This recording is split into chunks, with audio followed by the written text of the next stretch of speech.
आज बाबा के निर्वाणोत्सव के उपलक्ष्य में हम सभी बाबा के चरणों में बैठकर अपने मन की प्रार्थना करें कि बाबा आज के दिन आपने प्रस्थान किया और आज बारिश, आषाढ़ की बारिश हमें प्रेरणा दे रही है कि तुम्हें रस चाहिए प्यार और भाव का, तो अपने इस जीवन को बाबा के चरणों में वार दो। दुनिया में जीवन वार दिया, रस सूख गया। क्यों? क्योंकि दुनिया में स्वार्थ ज़्यादा है, दुनिया में अर्थ की कीमत ज़्यादा है, जीवन का अर्थ नहीं जानते। जो अपने जीवन का अर्थ नहीं जानता है, सद्गुरुदेव अपने प्रवचन के माध्यम से भी कहते हैं, वो अनर्थ करता है। और जो परमार्थ के रास्ते पर चलता है, पुरुषार्थ करता है, ईश्वर में लीन होकर चलता है, सद्गुरुदेव कहते हैं अपने प्रवचन में कि वो कभी भी दीन नहीं होता, वो कभी भी छोटा नहीं कहलाता, वो हीन नहीं होता है अपने विचारों से।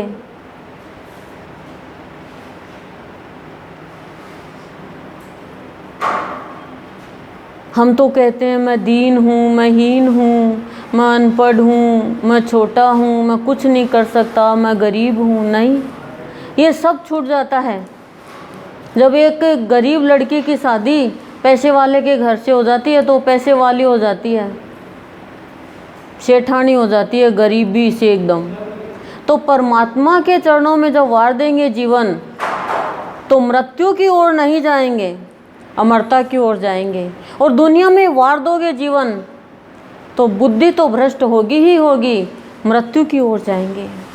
हम सब मृत्यु की ओर जा रहे थे, सत्संग में आके अमरता की ओर जा रही हैं। लेकिन जब बाबा का प्यार हृदय में भर जाता है और चाहता है बाबा का भक्त कि प्यार इसको बांटूं, कोई लेने वाला पात्र ही नहीं दिखाई देता।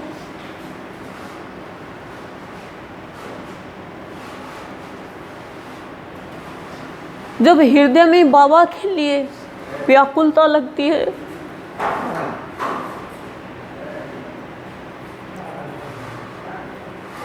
भूख प्यास नींद मान अपमान कुछ दिखाई नहीं देता।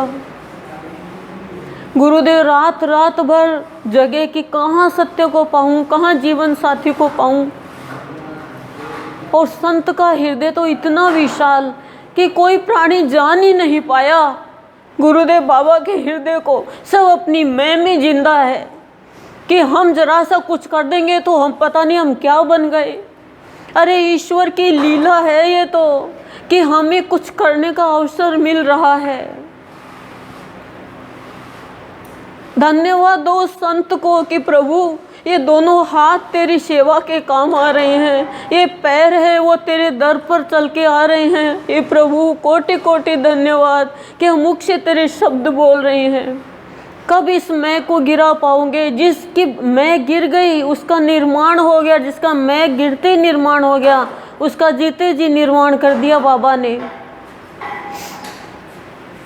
वो उसका हृदय कुल्लाता है, माता बनासा का कुला रहा था कि कैसे बाबा के भाव को बांटूं।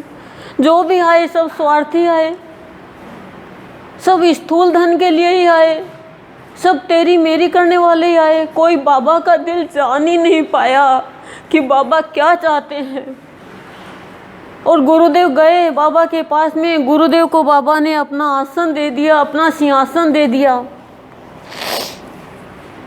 और गुरुदेव क्या चाहते कि बाबा का भाव फैले, लेकिन इंसान तो ऐसा विचारों से गिरा हुआ, इतना स्वार्थी, वो बाबा का नाम हटाकर अपना नाम चाहने लग गया। इतना होशियारी दिखाता है, इतनी चतुराई दिखाता है कि भूल जाता उस अज्ञात शक्ति को। क्या हस्ती है हमारी? कुछ हस्ती नहीं है। बड़े बड़े मकान भी ढह जाते हैं, जब धरती हिलती है तो दब जाते हैं उस मकान के नीचे। जिस मकान की इतनी हम कीमत करते हैं, जिस मकान के बलबूते पर इतना नाचते हैं कि तेरी तो झोपड़ी है, मेरा तो मकान है। झोपड़ी वाला कहता है जब तूफान आएगा तो झोपड़ी से नीचे दब के हम नहीं मरेंगे, लेकिन ये मकान तुझे कहीं का नहीं छोड़ेगा। कहाँ समझ पाते हैं ये इस चीज़ को? तब भक्त भगवान से कहता है, हे प्रभु, क्यों आग लगाई इस दिल में? दुनिया की आग क्या कम थी? संसार की आग, परिवार की आग क्या कम थी? एक तूने आग लगा दी इस दिल में कि कैसे भाव बांटे। तो भगवान क्या कहता है? भगवान कहता है, मैं कुछ नहीं चाहता, मैं एकांत चाहता हूँ। क्यों ऐसी दुनिया से मिलते जुलते हैं जो हमारा दिल ही खराब कर दे, जो हमारा जीवन ही खराब कर दे, जो हमारे अंदर गंदगी भर दे कान के द्वारा। पर बाबा कहते हैं अपने दिल का राज ऐसे वैसे व्यक्तियों को मत बताना। क्यों? जो स्वार्थी है उसके अंदर श्रद्धा नहीं है। श्रद्धा नहीं है, वो प्राणी भगवान की, संत की, ईश्वर की कीमत नहीं कर पाएगा। वो खाली बाहरी धन की, बाहरी दौलत की, बाहरी इज्जत की, बाहरी नाम की कीमत करता है। ऐसे प्राणियों से बाबा कहते हैं बचो बचो बचो। जो मेरा बच्चा है वो उसे मैं बचाता हूँ और मैं सजाता हूँ। लेकिन गुरुदेव, भक्त, संत सब कहते हैं कि मेरे दिल में इतनी भाव की बातें मैं किसे कहूँ। जो भी आते हैं सारे दुख रोते हुए आते हैं, चिंता में जलते हुए ही आते हैं। कोई भाव के लिए आया ही नहीं, कोई प्यार के लिए आया ही नहीं, कोई शांति के लिए आया ही नहीं। कैसे निर्वाण होगा? कैसे मुक्ति मिलेगी उन्हें? दो दो पैसे के लिए मरते हैं हम, स्थूल धन के लिए। जो प्राणी भगवान के लिए मर मिटता है उसका जीवन मरता नहीं है, वो जीते जी अमर हो जाता है। कितना बड़ा सौभाग्य हमारा कि हम आज नए सदन में सत्संग करें। कैसे धीरे धीरे धीरे धीरे बाबा ने अपनी व्यवस्था करी और हम कहें कि मैंने व्यवस्था करी। यहाँ पे झाड़ू लगाना अपने दिल को साफ करना है, यहाँ पे झाड़ू इधर से भी इधर रखना, अपने जीवन को संसार से भक्ति की ओर लेना है। ये सेवा होती है। कहाँ सेवा मिलेगी? और हम इतनी मैल लेकर बैठे हुए हैं। सत्संग का प्रभाव नहीं है जो प्राणी अभाव लेता है उसके जीवन में। सत्संग का प्रभाव पड़ना चाहिए। हमें इच्छा रहती है कि हमें ईश्वर के दर्शन हो, हमें परमात्मा मिले, फिर भी क्यों नहीं मिलते परमात्मा? क्यों नहीं मिलते हमें ईश्वर? क्या कभी सोचा क्यों नहीं मिलते? हमारे प्राणों के अंदर ईश्वर विद्यमान है, फिर भी हम बाहर खोज रहे हैं। इसका कारण क्या है? कारण एक ही है कि हमें दुनिया की बातें खुश करती है, हमें पारिवारिक बातें खुश करती है, हमें हमारी प्रशंसा की बातें खुश करती है। जिस दिन बाबा की बातें हमें खुश करने लग जाएगी, जिस दिन बाबा की बात सुनने के लिए हम व्याकुल हो जाएंगे, उस दिन हमें प्राणों के अंदर हमारा प्रियतम नजर आएगा। वो दिखाएगा कि देख तू कहाँ खोज रहा है, मैं तेरे भीतर बैठा हुआ हूँ और तू बाहर खोज रहा है। लेकिन हमें बाबा की बात, गुरुदेव की बात कहाँ रिझा पाती है, कहाँ खुश हो पाते हैं हम उनकी बातों से। कभी हमें नींद आने लग जाती है, कभी फिल्म देख लो आपको नींद नहीं आएगी। आप बुराई की बातें सुन लो, आपको नींद नहीं आएगी। कोई ये कह देगा, देख तेरी दोस्त है और वो तेरे लिए ऐसे बोल रही थी, पूरे रात करवट बदलते रहेंगे, सोएंगे नहीं कि ऐसे कैसे कह दिया। लेकिन भगवान की बात के लिए हम सो रहे हैं, जगने के नाम पे जीरो। कह रहे हैं बाबा आज कि आज मेरा निर्वाण दिवस मना रहे हो, बस आज तुम अपने विचारों से जग जाओ। जो जाग गया, गुरुदेव कह रहे हैं, उसका दुर्भाग्य भाग गया, सौभाग्य आ गया उसके जीवन में। जागने का मतलब क्या होता है? जागने का मतलब क्या होता है? जागा हुआ और सोया हुआ। कि जागा हुआ व्यक्ति किसी का दिल नहीं दुखाता, जागा हुआ व्यक्ति किसी की बुराई नहीं करता, जागा हुआ व्यक्ति अमीर गरीब में भेद नहीं डालता, वो जागा हुआ है। और सोया हुआ किसी के लिए भी कुछ भी बोल देगा। कैसी जिंदगी जी रहे हैं हम। तो बाबा के पास बहुत लोग आए, लेकिन बाबा ने दिल देखा कि श्रद्धा नाम की चीज़ ही नहीं है। श्रद्धा बहुत ज़रूरी है ईश्वर को पाने के लिए। श्रद्धा है तो आपको घर बैठे बाबा सारे सुख देंगे, और आप स्वार्थ के लिए आते हो तो बाबा आपको दे देंगे वो चीज़, लेकिन बाबा आपका जीवन अलौकिक नहीं बनाएंगे। बाबा आपसे बात नहीं करते, गुरुदेव आपसे बात नहीं करते, क्या ये हमसे नाराज़ है क्या? इसका कारण क्या है? हम हैं कारण। हमारे अंदर श्रद्धा नहीं है। नहीं तो भगवान तो खुद आके हमें उठाते हैं, उठ सत्संग का टाइम हो गया, उठ तू सोने के लिए नहीं आया। एक दिन पूरी एक रात नींद नहीं आई, पूरी रात। तो उठकर के अमृतवाणी ली कि ये क्या हो रहा है आधी रात को। तो अमृतवाणी ली कि तू सोने के लिए नहीं, जगाने के लिए आया है। जगाने वाला सोता नहीं है, परीक्षा देने वाला सोता नहीं है, वो रातों रात पढ़ता है। हम चाहते हैं हमें भगवान मिल जाए, लेकिन हम करते क्या है? बस इस प्रश्न का उत्तर ले लो। हम अभी तक कितने क्विंटल चीनी खा चुके, लेकिन वाणी हमारी मीठी नहीं हुई। कितनी साबुन लगा चुके, लेकिन मन का मैल नहीं गया। कितना डियो लगा लिया, लेकिन मन की दुर्गंध नहीं गई। बस हम ये क्रियाक्रम करते हैं। कह रहे हैं गुरुदेव कि जो क्रियाक्रम में लगा होता है उसके लास्ट में क्रियाक्रम ही हो जाता है, और जो संत की भक्ति में लगा हुआ है उसका कभी क्रियाकर्म नहीं होता, वो तो भगवान के साथ जाता है। बाबा जाकर भी नहीं गए और हम चले जाएंगे। सबकी तो दाग तिथि की वो तिथि मनाते हैं, आज बाबा का उत्सव मना रहे हैं। तो हमारा जीवन भी ऐसा हो कि हम भी हमारा जीवन जाने के बाद उत्सव मनाए। और उसके लिए आपको कोई दान कोई पुण्य नहीं करना, बस एक ही बात याद रखनी है, यदि तुम्हें निर्विकार को पाना है, यदि तुम्हें निराकार को पाना है तो निर्विकार बनो। एक भी विकार यदि तुम्हारे जीवन में है तो ईश्वर की प्राप्ति कभी नहीं होगी। तो बाबा से आज प्रार्थना करो, हे प्रभु आप दिगंबर हो, हमें भी दिगंबर बनाओ। कपड़ों से नहीं, विचारों से, भावनाओं से दिगंबर बनाओ, ताकि हम भी तेरे कहलाएं, तेरे बच्चे कहलाएं। तू हमारे लिए कितना करता है, ये बाबा गुरुदेव कितना कर रहे हैं हमारे लिए। एक दिन भी हमारे पुकार को अनसुना नहीं किया। क्या हमारा कलेजा फटता है इसके लिए कि हमारा भगवान हमसे क्या चाहता है। कितना समय निकला है कि सदन तैयार कर दिया।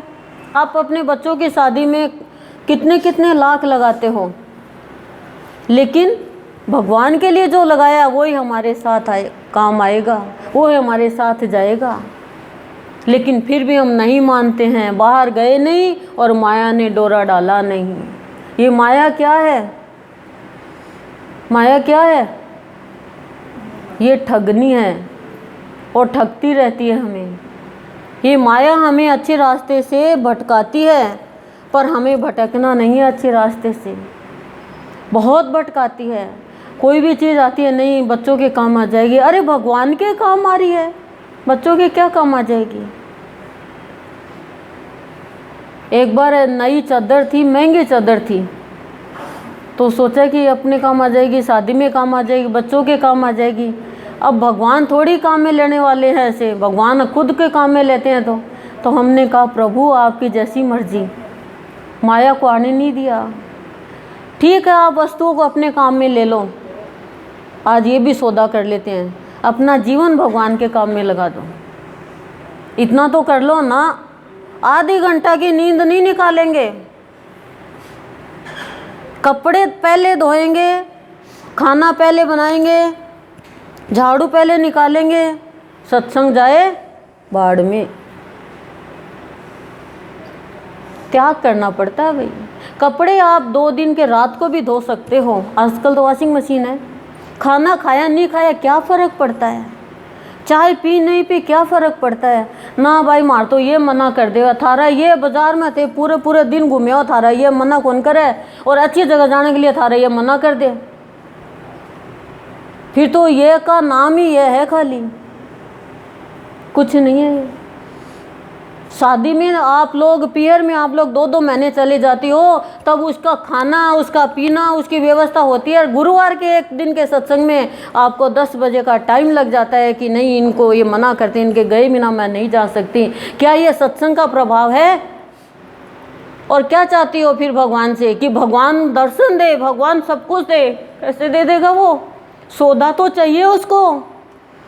तो जीवन को शोधना ही सत्संग करना है। जो अपने जीवन को शोध लेता है उसे ही बोध होता है कि मैं इस संसार में केवल एक ईश्वर के लिए आई हूँ, बाकी सब नश्वर काम भगवान मेरे से करवाएंगे, नहीं तो होगा। सबका अपना भाग्य है।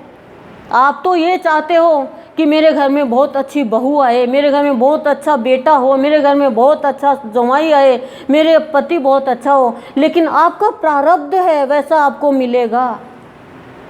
एक बार संत ने कहा गुरुदेव मेरे बच्चे अच्छे नहीं हैं, तो बोला तू बाजार से आम खराब खरीद के लाई तो खराब भी खाने पड़ेंगे, ये बच्चे तो आम है खरीदे हुए, तेरा जो प्रारब्ध है वो तुझे मिल रहे हैं। अब ये जैसे भी है, किसी किसी के तो बच्चों का अंतिम श्वास तक दुख रहता है, और आप कहोगे हम तो सत्संग करते हैं, अरे वो तो तुम्हारा कुछ नहीं बिगाड़ेगा।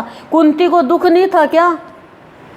पहले पति का शादी होते ही दूसरी पत्नी ले आते हैं उसके पति, और फिर जब जाते हैं तो मृत्यु को प्राप्त हो जाते हैं। पुत्र 5 सूर्य देव से, वायु देव से, इनसे होते हैं, तो वो 5 पुत्र है, वो उनको दुख ही दुख, कष्ट ही कष्ट, उनको सुख मिला ही नहीं। कुंती को तो कोई भी सुख नहीं मिला, लेकिन भगवान के भाव में अमर रही। अब वो प्रारब्ध था भाई उनका। हम लोग तो इतना सभी कुछ मतलब भगवान के लिए त्याग ही नहीं कर सकते। त्याग कर सबके लिए नहीं कह रही हूँ, लेकिन कहूँ ये बवड़िया सुने दिवड़िया, वो वाली बात ना एक के साथ सब भी शिक्षा ले ले। तो ये मत सोचो संसार में कुछ हो रहा है वो हमारा कुछ बिगाड़ देगा क्या, वो हमारा प्रारब्ध है। लेकिन सत्संग के द्वारा आपको फांसी भी लगने वाली है तो फांस चुपके रह जाएगी, लेकिन सत्संग का नियम लेना पड़ेगा, फिर देखो जीवन कितना सुंदर हो जाएगा। हमारे जीवन में दुख चिंता क्यों आती है? क्योंकि हमारा रास्ता दुख चिंता का है। हमारा रास्ता ईश्वर का होगा तो हमारे जीवन में सब सुख आएंगे। दुख तो आएंगे, जो हमने किया वो तो मिलेगा, लेकिन वो हमें कुछ भी परेशान नहीं करेंगे। जैसे अभी चाहे आंधी आ जाओ पर हम अंदर बैठे हैं, बरसात आ जाओ हम अंदर बैठे हैं, हम निश्चिंत हैं। बाहर बैठे हैं तो हम आंधी में भी मिट्टी में भी भरेंगे, बारिश में भी भीगेंगे। तो ऐसे ही जो सत्संग में आ गया वो लोकल नहीं रहता है। लोकल चीज़ की कोई गारंटी लेता है? कोई वारंटी लेता है? नहीं लेता। और कंपनी की चीज़ की गारंटी और वारंटी दोनों होती है। आप कंपनी का लेवल देख के लाते हो ना, तो सत्संग की कंपनी में जब आ गए, हम लेवल लग गया, तो हमारी गारंटी भी होनी चाहिए और हमारी वारंटी भी होनी चाहिए। लोकल चीज़ टूट जाएगी, उसका कोई विश्वास नहीं है। तो जो प्राणी संसारी है वो कभी भी गिर जाएगा विचारों से, पर सत्संगी को नहीं गिरना चाहिए स्वार्थ के लिए। सत्संगी को नहीं टूटना चाहिए जरा से दुख कष्ट में, क्योंकि सत्संग का प्रभाव ही है।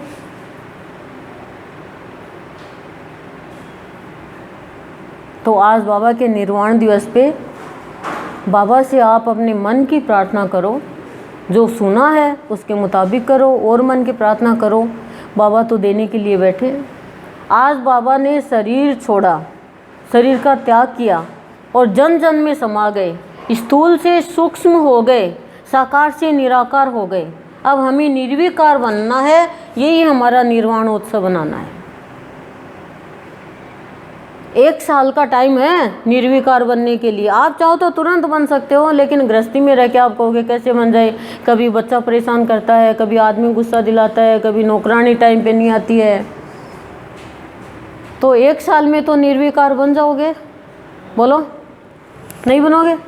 प्रण करो 1 साल में निर्विकार बनेंगे बाबा के निर्वाण दिवस तक, क्योंकि अगले साल तो अपन नीचे बाबा का निर्वाण दिवस मनाएंगे, बाबा साक्षात रूप में। अभी तो तस्वीर है, फिर अभी भी साक्षात है। तो कहने का तात्पर्य क्या है कि संत के दिल को पहचानो। संत क्या चाहता है? क्या चाहते हैं गुरुदेव? क्या चाहते हैं गुरुदेव?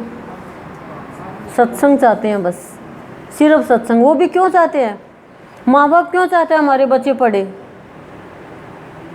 क्यों चाहते हैं कि हमारे बच्चे पढ़ेंगे तो नौकरी अच्छी करेंगे, सुख शांति से रहेंगे।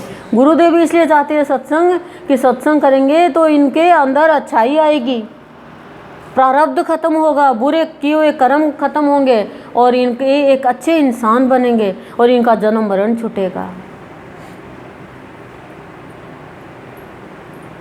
इसलिए सत्संग चाहते हैं।